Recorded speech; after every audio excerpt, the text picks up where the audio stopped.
नमस्कार मित्रांनो, सुख म्हणजे नक्की काय असतं या मालिकेच्या आजच्या भागामध्ये आपण पाहणार आहोत. आदिराज नित्याला काढा देतो आणि तिला झोपी लावतो. इकडे रेस्ट हाऊसवरती शालिनी खूप चिडचिड करत असते. परत वाचली कशी काय नित्या पुन्हा पुन्हा वाचती. यावेळी तर प्लॅन खूप व्यवस्थित होता आणि कोणाला काही कळूसुद्धा दिलं नव्हतं, तरीसुद्धा तो आदिराज मध्येच कुठून आला. दोनदा वाचली ती, दोनदा का मृत्यू होत नाहीये तिचा. लगेच सोमा म्हणतो की त्या दोघांना खोलीमध्ये बंद केलं होतं तेव्हा कमीत कमी राजमाला तरी माहिती होतं, पण यावेळी तर कुणालाच माहिती नव्हतं तुमच्या आणि माझ्याशिवाय. या सगळ्यामध्ये ना तो आदिराज मध्ये येतोय. पहिले आदिराजचा काटा काढायला पाहिजे, त्याशिवाय नित्याचा काटा काढता येणार नाही. शालिनी लगेच बरोबर म्हणते आणि सोमाला तिचा फोन मागते आणि ती लगेच आश्रयला फोन करते आणि ती चिडूनच म्हणते की आश्रय काय होतं हे असं, ती का मरत नाहीये. आश्रय म्हणतो बरोबर आहे, मला वाटलंच होतं तुम्हाला फोन करशील, पडलीस ना आता तोंडावरती.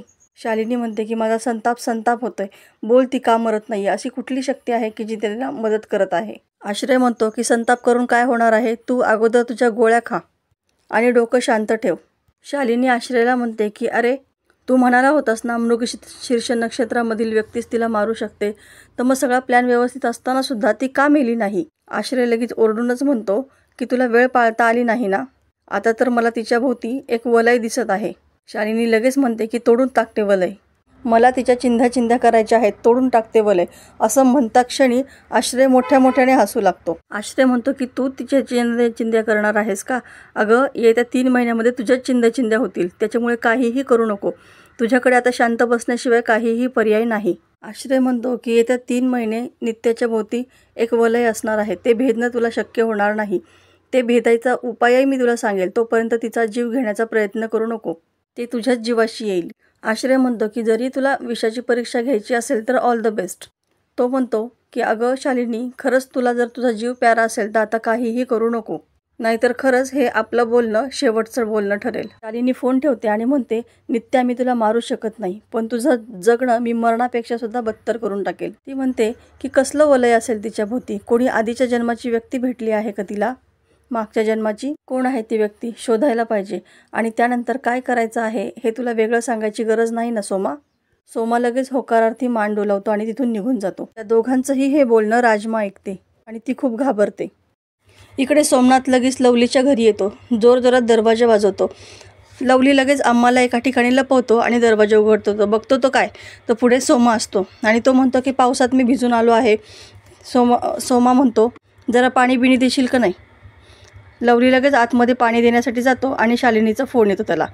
शालिनी सोमाला म्हणते की मागच्या वेळेस माईंना त्याने तिथंच लपवलं होतं, आता त्याची घराची व्यवस्थित झडती घे आणि कोणी दिसतंय का हे बघ. शालिनी सोमाला सांगते की सर्व व्यवस्थित बघ, पण लवलीला या गोष्टीचा तपास लागता नाही पाहिजे. एवढंच सोमाची नजर एका लुगड्यावरती जाते. तो तिथं जवळ जाण्याचा प्रयत्न करतो आणि बघतो तर ते दुसरंच काहीतरी असतं. लगेच तो शालिनीला सांगतो की मॅडम साहेब, तुमचा ऐवज इथे सापडला नाही. शालिनी म्हणते ठीक आहे. सोमा तिथून निघून जातो आणि लवली लगेच घाईघाईत दरवाजा बंद करून घेतो. दुसऱ्या दिवशी सकाळी नित्या झोपेतून जागी होते आणि बघते तर आदिराज त्या ठिकाणी झोपलेला असतो. तो तसाच तिची काळजी करत खाली बसलेला असतो आणि बसल्याच झोपलेला असतो.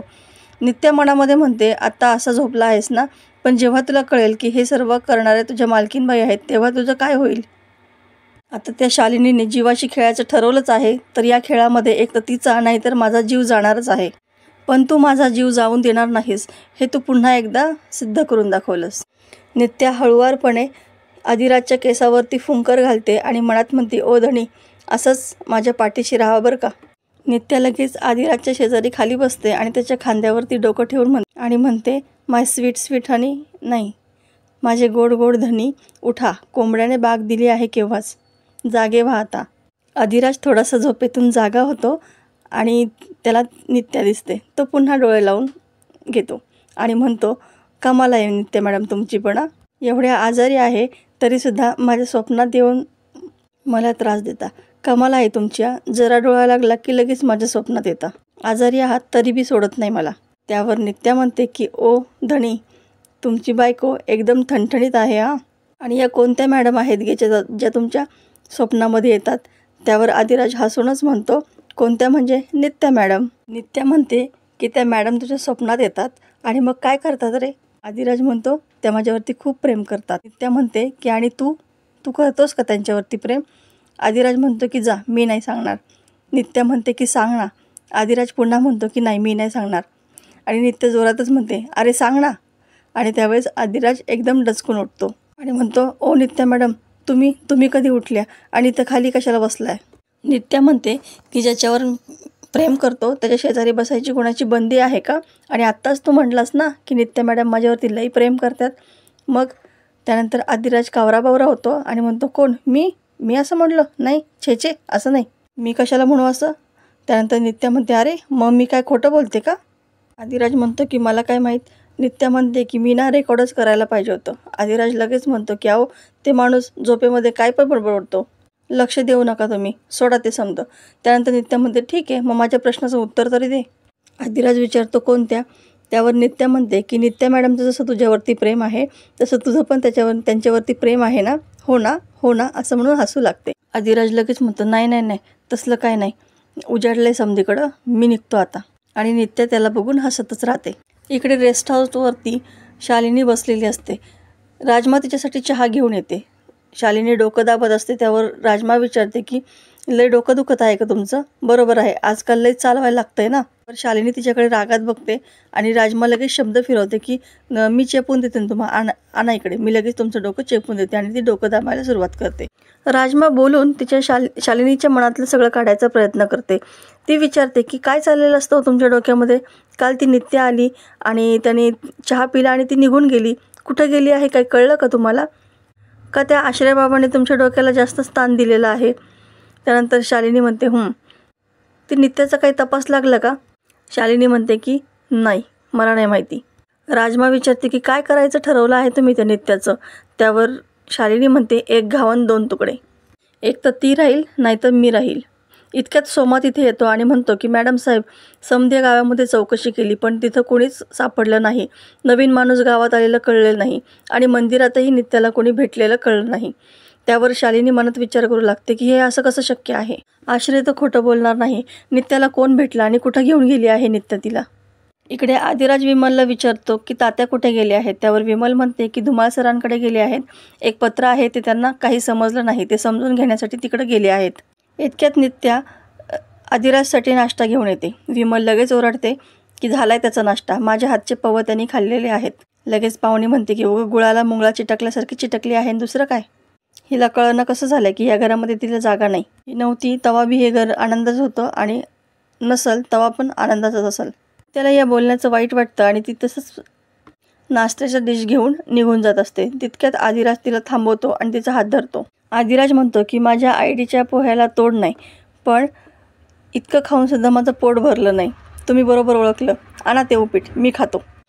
आणि आदिराज आवडीने उपीट खाऊ लागतो व छान झालं असं नजरेने खुणावतो. तितक्यात सावरी येते आणि म्हणते, आयडे काय भारी उपीट झालं आहे गं, अगदी हॉटेलात करतात ना तसं झालेलं आहे. विमल ओरडूनच म्हणते, मी नाही केलं ते उपीट. त्यानंतर म्हणते ती कोणी केलं उपीट? आदिराज लगेच म्हणतो की नित्या मॅडमनी केलंय. चांगलं झालंय ना, खा की मग.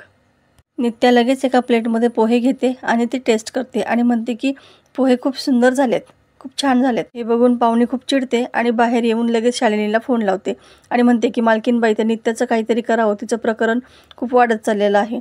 आज तर आदिराजने तिच्या हातचा नाश्ता पण केलेला आहे. त्यावर शालिनी चिडूनच म्हणते की मी तुला कशासाठी फोन केला आहे आणि तू मला काय सांगतेस गं?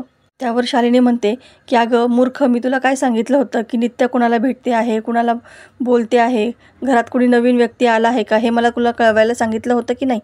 तुझ्या लव्ह स्टोरीमधून जरा बाहेर ये आणि या गोष्टीकडे लक्ष दे. आत्ताच्या आत्ता त्याच्या रूममध्ये जा आणि तिथे जाऊन सगळी रूम चेक करून घे. ड्रॉवर कुठं व्हिजिटिंग कार्ड सापडतंय का, कुठं कुणाचा पत्ता सापडतंय का, हे सगळं बघ. कळलंय का? पाहुणी म्हणते, होय कळलं. आणि नित्या आणि राजचं असं बोलायला लागते तेवढ्यात शालिनी फोन कट करून देते. इकडे शालिनी म्हणते, कसली बावळट मुलगी आहे ही. नित्या प्लेट्सची आवरावरी करत असते पण सावरी तिला म्हणते की अहो राहू दे नित्या मॅडम, तुम्ही इतकं सगळं केलं आहे, मी काय प्लेट उचलू शकत नाही का? तर लगेच पाहुणे म्हणते की तुला लईच त्याचा पुळका आलेला आहे. आणि काही बोलणार तोच तात्यात तना घरामध्ये येतात की म्हणतात की आधी असं काही माहिती असतं तर गेलोच नसतो तिकडं. विमल लगेच घाईने त्यांना पाणी देते आणि आदिराज त्यांना विचारतो की काय झालं तात्या? त्यावर तात्या म्हणतात की काय नाही, मी त्या धुमाळ सरांकडे गेलो होतो पण ते जरा 4 दिवस बाहेरगावी गेलेत. आदिराज विचारतो की पत्र कसलं आहे ते? त्यावर तात्या म्हणतात काय नो कसल्याचं पत्र आहे, पण ईमेलचं पत्र आहे ते. सावरीने मला तसं इंग्लिशमध्ये वाचून दाखवलं होतं, पण ते तिला काही भाषा काही कळली नाही, त्यामुळे त्यांच्याकडे गेलो होतो. नित्या लगेच म्हणते की तात्या तुमची काही हरकत नसेल तर मी बघू का? सगळेजण आश्चर्यचकित होतात. तर मित्रांनो, येणाऱ्या भागामध्ये आपल्याला पाहायला मिळणार आहे की आदिराज आणि नित्या बाईकवरून बाहेर चाललेले असतात. त्या क्षणी एक आजी त्यांना आडव्या जातात आणि त्या म्हणजे अम्मा असतात.